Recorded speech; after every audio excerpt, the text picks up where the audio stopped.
Without any further ado, Warren, thank you so much for coming. What Phil found is that being an expert does not necessarily make you a good forecaster.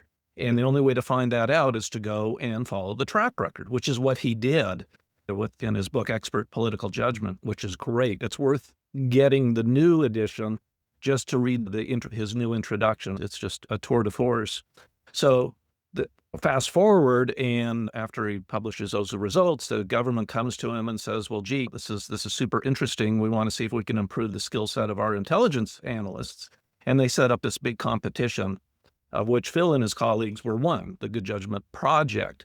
And the other teams had a big idea, the algorithm that will rule them all. And Phil and his colleagues instead had lots of small ideas that they wanted to try out to see which things might work and add up to a big improvement. And that's what happened. And anyone can get better. That's one of the core lessons from the Good Judgment Research Project is you can get better by applying basic process steps. Start with a base rate. How do things like this usually go? Rather than focus on the question at hand, which is what most people tend to do. Exchange views, exchange perspectives, update your view, and keep score. So you get that feedback. That's the critical piece that is missing from a lot of experts is getting the feedback. If they say, and most of the time experts will use vague language that straddles the 50-50 so that if it happens, I was right, because I said maybe it would happen. And if it doesn't, well, I only said maybe. But when we can get them to attach numbers, as Phil did, they tend to be overconfident.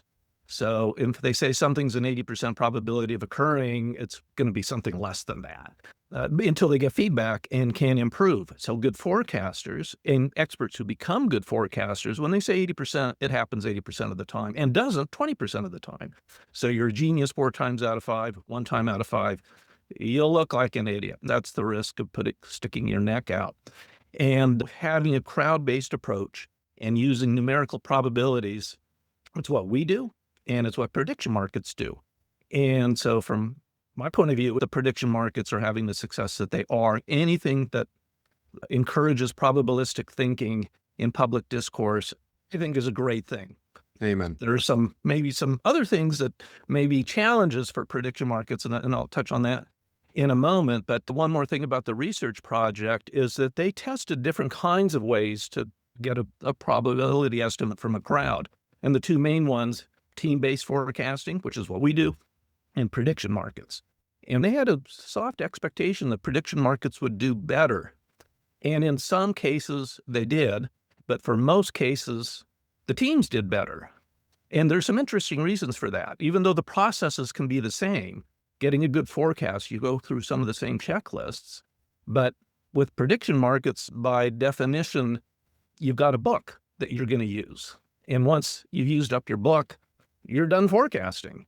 We don't have that limitation. The other thing that follows from that is with prediction markets, there's an incentive to basically trade on things that are going to resolve fairly soon, rather than lock up your book for extended periods of time. We don't have that problem. There's also, in prediction markets, not a big incentive to share information. In fact, if anything, there's an incentive to share disinformation. With teams, you don't have that. We're sharing information all the time with diverse perspectives and the like. And the upshot is that on questions that are out a month or two or a year or two, and when we're able to compare ourselves, we do better. We have more accuracy. We're better calibrated with a team-based approach. It's worth underlying, right? The only thing more powerful than prediction markets is the Superforecasters. I just want our members to really sit with that for a second, because I'm glad you brought it up. It's one of the most remarkable comparative results, I think, in the collective intelligence research and the forecasting. They could go hand in hand too. We have been more accurate when we've been able to compare ourselves, including in the commercial era. I think it's complementary. So time horizons for prediction markets, much closer, and you can even do it tick by tick. With a team, you don't really do it that way. It's slower moving. Prediction markets, much more volatile because they're digesting the latest headlines and reflect the latest trade. We're being more deliberative and seeing through the headlines. So we may end up in the same place when we get closer to resolution, but the path by which we get there can be very, very different. And the other thing too, and we're seeing more and more of this as prediction markets have more liquidity and are maturing, is that rather than a single trader operating on a prediction market, they can form teams. And we're seeing more of that. And it's just like real markets. Real markets, there'll be a single trade from a fund manager, but the fund manager is going to have a team coming up with that trade idea. So I suspect we're going to see much more of that in prediction markets as we go on. It has been phenomenal. The boom, a couple billion, a year or so ago, which was already huge, to like 20 billion a month now is astonishing, and going from just a handful of prediction markets to, depending on how you count, a couple dozen now, maybe even getting into triple digits, even by the end of this year. They're just sprouting up everywhere. But I think what's interesting too, as kind of an observer of prediction markets rather than a participant, what's the base rate? What does history tell us when there's a boom in a new industry like this? And one example that I think might be instructive is the U.S. automotive industry. So it started just from almost nothing as kind of a curiosity that people would be steering around on their steamers. But by the early 20th century, there were, depending on how you count, up to 3,000 car manufacturers going on. And then by the 70s, they were down to 3. So I think there's an important lesson here for people who are starting up prediction markets is most of them are not going to make it. And those who do, to the degree that the automotive industry might be instructive, will probably get acquired and consolidate. There'll be a process of consolidation. General Motors is a conglomerate originally of a bunch of different car companies. So if you're going to be creative, because not everyone's going to be the next call sheet. In fact, probably no one's going to be the next call sheet. Totally. And then just one last general point too, because there are structural differences between prediction markets and team-based forecasting we're talking about. And they can be complementary. They don't need to be in tension. But I think as part of this boom, there are some big challenges that are not being adequately addressed. These are not new things to anybody. I don't think they should be. And I think there are 3 main things.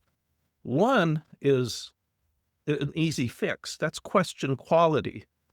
They continue to post questions that fail because they're written without anticipating how things might go wrong for that question. And as a result, people who are making predictions on that question are interpreting it in different ways. It's a noisy question. So that when it comes time to resolve, not everyone agrees on how it should resolve. That's really bad. And when money's involved, it becomes a legal risk. So that's why I'm surprised that it's still the problem that it is. Another one that's out there is insider trading. And most prediction markets, maybe all of them, have rules against it. But the enforcement, as we've seen, is not what it needs to be. And one other thing is the line between gambling and forecasting has been blurred. Forecasting, that's where there's subjectivity, there are multiple outcomes. It's not a closed system. Gambling is what it is.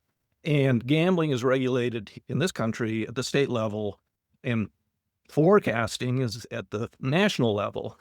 And the challenge is that they're operating questions that involve gambling under a federal structure. And that might last for a little bit, but if they don't fix that, at some point, someone's going to do it for them in a way that they probably are not going to like. There are also social implications to gambling that follow from that and risk having kind of a social backlash too, I think.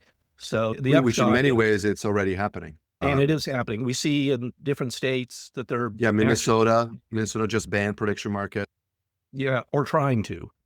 Illinois is doing similar things, other states too. So I would not be surprised if it becomes a major midterm issue, as it already seems to be. So, yep. And if we also go to history, often what happens with a new industry that emerges, and it's kind of a Wild West, at some point, there are big problems that are not getting adequately solved. And the participants in that new industry go, oh my goodness, we need to be regulated. And they'll ask to be regulated. And basically what happens is they pull up the ramparts, raise the barriers to entry, and they're safely inside. We're already beginning to see that with AI. So that's kind of how I'm excited about prediction markets, but I'm also concerned that they aren't addressing problematic issues in the way that they should. One question I had for you, this is more like a personal level, you as a super forecaster, right? Did you feel different growing up? Did you have a sense that cognitively you were better at seeing the future than regular people? No. And I don't know that I am.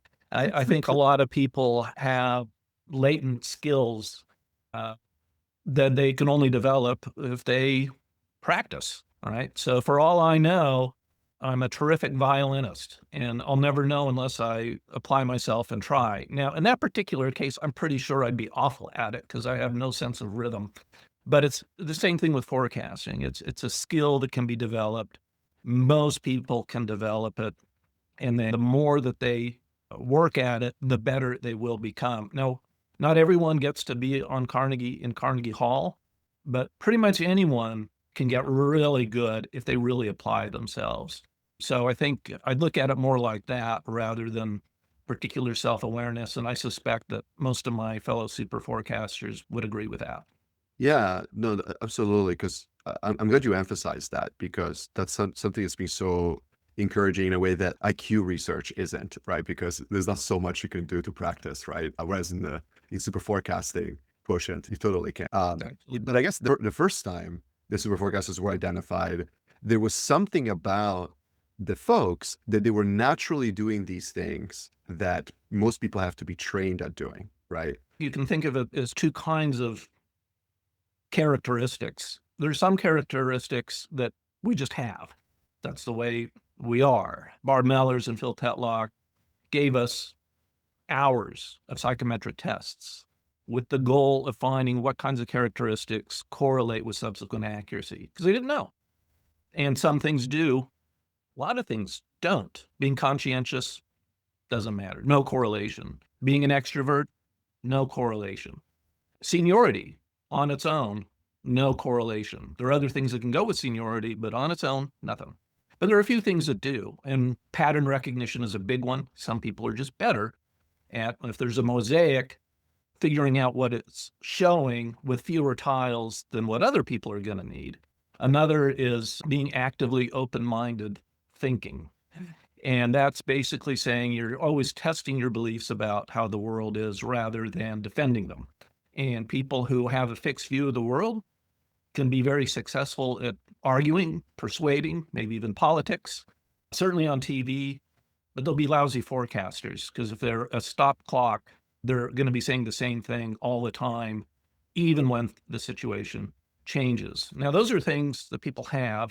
Some things you can improve on those characteristics, but the other things are the acquired characteristics, and that's applying base rates and thinking with similar tools like that. And some of us kind of learned that the hard way, just through hard work and seeing what worked and what didn't. But now we kind of know some of the things that do work. And so people who are interested in becoming better at this can kind of get a fast track because they know the sorts of things that they should consider having on their checklist. They don't have to learn it the hard way. Yeah. Related, tell us a little bit about the diverse backgrounds of the super forecasters. I think a lot of people expected them to all work in finance. I mean, I think you're the only finance super forecaster I've met, by the way. Somebody with a background in finance. But yeah, I think people suspect, oh, they must be like PhDs in math. But tell us a little bit about the diverse backgrounds that, I know it's a little bit surprising. There are quite a few with a finance background, not just me, but also software engineers and teachers and military and all kinds of different specialties. And most have at least one area of subject matter expertise where they've done quite well. Often it's multiple ones. So they're intellectual magpies from all around the world, ages, all over the place. And they're all very good at forecasting, of course. When we identify and recruit new talent, we don't know any of that about their background. We have no idea. We monitor to be considered uh, to be a super forecaster is sustained accuracy on at least 100 questions on our public site, quality comments, and collegiality. Those are the three things that we look for. And so once a year or so, we'll go and identify a small group to invite over And that's all we know about them. And then we learn about their backgrounds and their interests and all of that as part of our due diligence process. So the diversity that we have is a residual rather than going out there and deliberatively putting together a diverse team. Now, you definitely want to have a diverse team. So it's been serendipity that we get these diverse perspectives because we do know that different perspective. We want people on a team to contribute different colored tiles to the mosaic. Because if everyone has the same tile, you've got a bunch of clones. So when people are putting together their own teams, they definitely want to seek out people with a diversity of perspectives.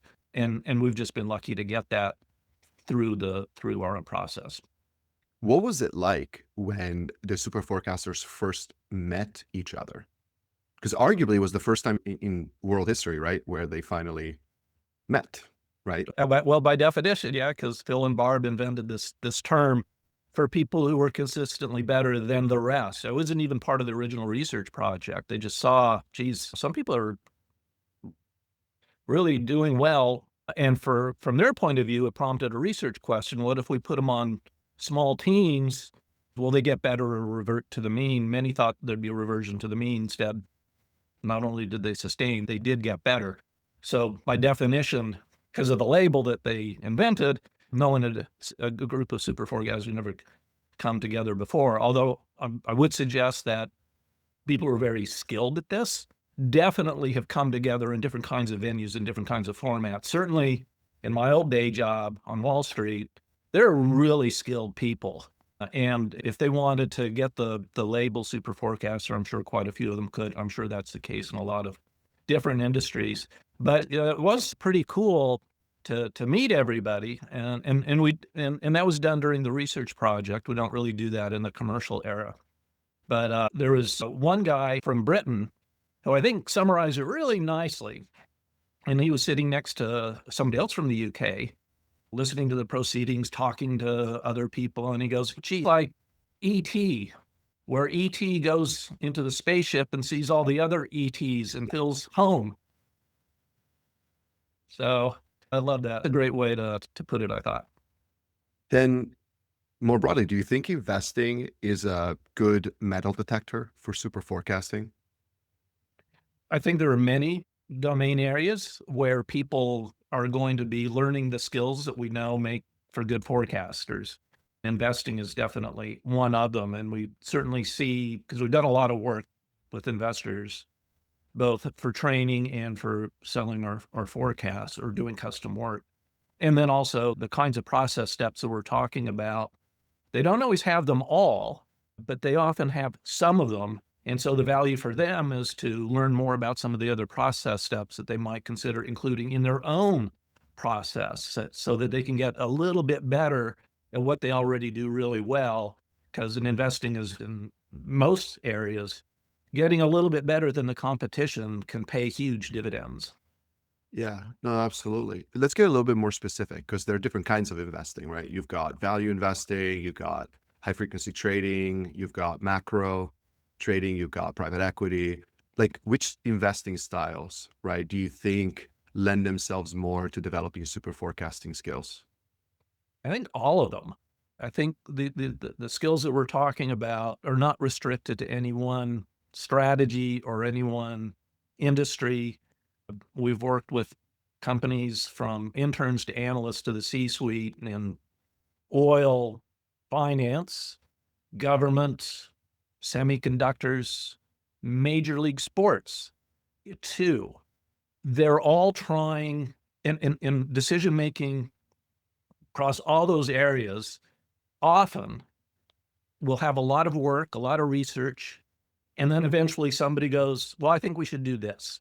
And the decision is driven by a hunch of one form or another. And I think what a lot of organizations are recognizing is that it's better to convert that hunch into a number so they can have a well-informed sense of how the world will be to make for a stronger decision. And in the case of investing, to get back to the question, we work across all those different strategies. And in some cases, the kinds of time horizons where you can get useful feedback, a few months to a few years, That is the investment time horizon for certain strategies. But even in the case where that's not so, private equity, deep value, and the like, the presumption is that developing those skills that you can validate on shorter time horizons is going to make for more successful decisions on longer time horizons. And that's, we'll have to wait a couple decades to see if that's true, but that's the presumption. And so far, that's generally what we have seen, is that the quality of the decision process, even though we don't know the quality of the decision yet, the quality of the decision process can definitely be improved through these kinds of steps. I'm glad you brought that up because I want to ask you a little bit about the long now foundation questions. I don't know if you're familiar with. Yeah, okay. I bet you love something like that, right? Like a bet on the people that are in a quantitative way. 100 years from now, will there be more animals, less animals, right, or whatever? But yeah, I wonder how. Yeah, to what extent do you think the super forecasting approach helps with those century-long forecasting questions? There are a few ways. Well, one is like what we were just talking about, is if you want to make a forecast on something that's far out, you've got a team where they've got a demonstrated track record on near-term horizons. I'd rather have them help shape my forecast on the longer time horizon than people who don't have that track record. The other thing you can do is through the process is identify the sorts of things that might be pivotal if we're going to be moving down that road. So in scenario analysis, they're often called signpost questions.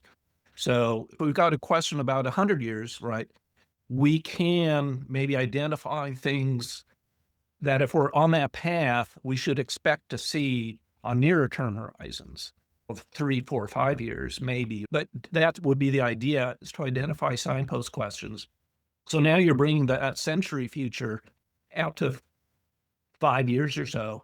And then with good forecasting on those signpost questions, you can bring that near-term future into the present.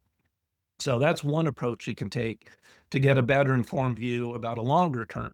And that can get progressively more involved, and you can end up with a very robust Bayesian framework where you're identifying pivotal questions, crux questions, that if they occurred would increase the probability of that bigger event relative to other things where it might decrease that probability, and have something really robust, rather than go 100 years from now, I think X, for no particular reason.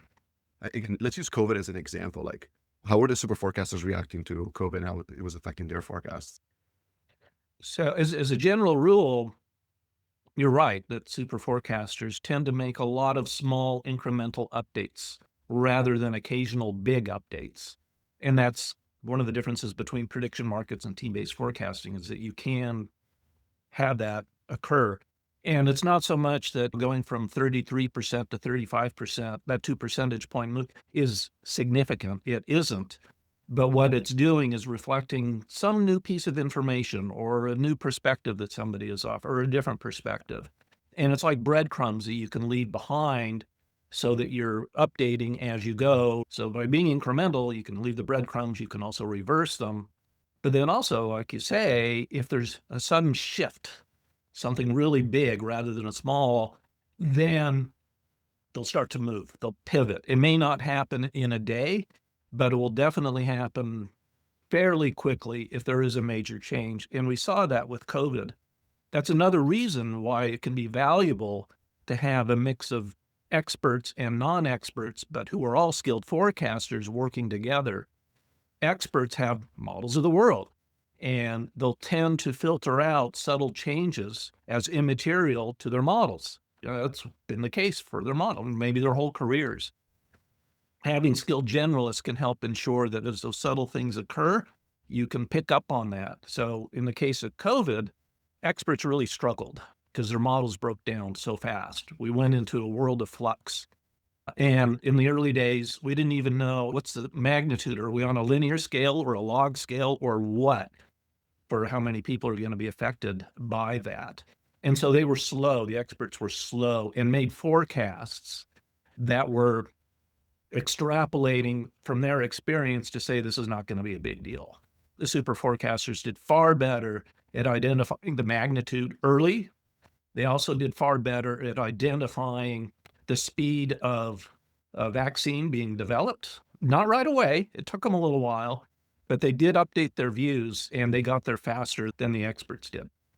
And arguably, they got faster than the markets, Yep. right? Because I think, because unfortunately, we didn't have really prediction markets around the pandemic. Yeah, indeed. Well, and COVID, that was when we were kind of figuring it out, how to apply this process to real world issues. And we made our forecasts public. They were used in the media and government as well. But then there were also people who invested on them too and did quite well. Yeah, let me maybe frame it to you this way. If Superforecasters designed a prediction market, what would it look like? Well, and we touched on this earlier, it's complementary. And there's a lot of overlap because they're both involving forecasts. So there are process steps that you can take no matter what kind of structure you're using, prediction market teams, or just being on your own. Process steps that you can take that are going to get you a better number than if you don't. Base rates, looking to history, how do things like this usually go? Rather than assume this time is different, assume that this time is going to be like history shows.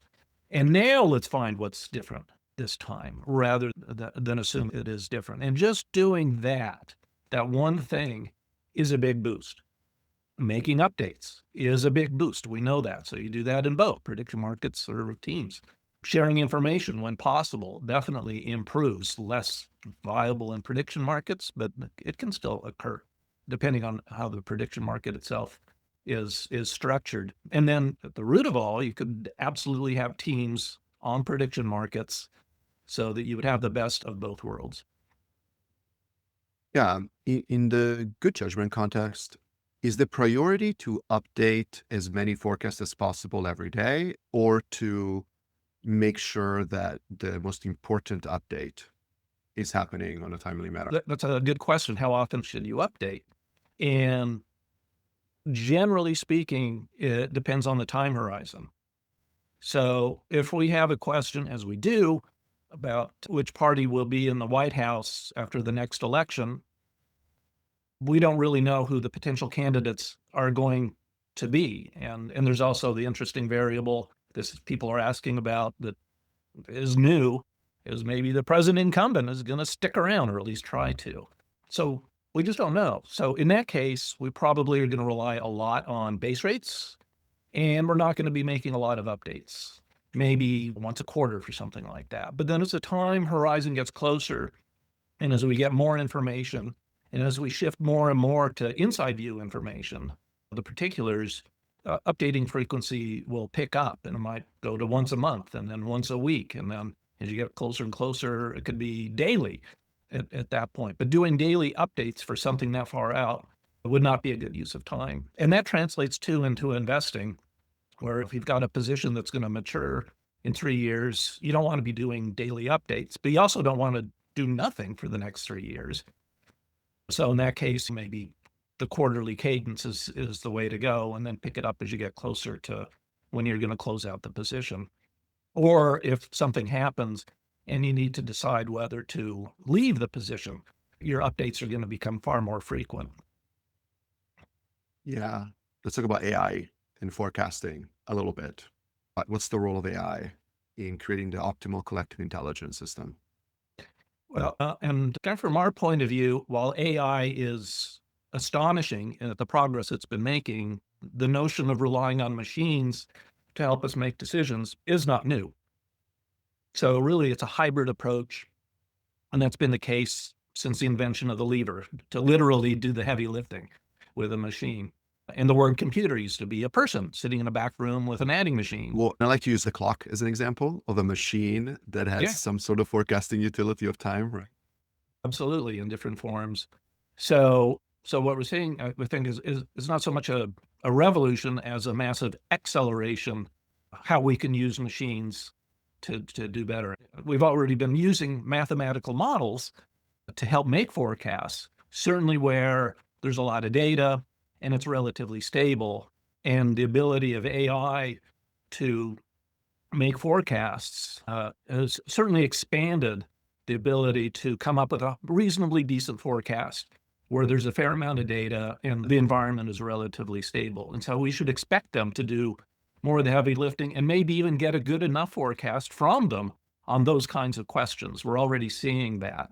But on questions where there's a lot of subjectivity, they can certainly help you get to a good forecast, but we have yet to see them equal on those kinds of questions, like who's going to be the next president, with the same accuracy that we get from the best humans. But they can be super helpful examining history, right? So the search for base rates and comparison classes happens to know what, you can just task the machines that's got access to everything that's out there to come back to you and say, well, here's some potentially useful comparison classes, and accelerate the process. But then there's judgment. Which slices of data do we want to look at? Because that's may be different. A comparison class may look one way in this time period and another way in a different time period. So you got to judge, you got to use judgment, and then you got to synthesize it. And that's judgment. So we know that the science says start with a base rate and then go in. The art is finding what that balance is, and at least in what we see and for the foreseeable future on really subjective events, the machines can help you get there, but not replace. Warren, thank you so much for coming to present today. We talked so much about prediction markets, but also I think hopefully this was a good venue for you to illustrate the power of Superforecasters. For our members, I just really want to point out, I encourage you to re-listen to the conversation and specifically pay attention to the particular kind of thought patterns Warren engages in, because I think that's where you see a good forecaster. It's not just hedging at the beginning, oh, well, like not an expert in this or whatever, but it's also the asking for the base rates, being open-minded, not feeling very ideological. The feeling you're going to get, I think, re-listening to this conversation is that you realize that Warren is not a hedgehog, he's a fox. Warren, thank you so much. And we hope to host you again in the future. And I hope you got to see a little bit that, yeah, Cassandra is a forum where we're huge fans of the Superforecasting research. So we definitely will support you all in the future as well. Yeah, been a great discussion. Thank you, Lorenzo, for inviting me and having me. Look forward to coming back, and I look forward to seeing how the rest of the meetings go. Great. Thank you, Warren. Have a great day. You too.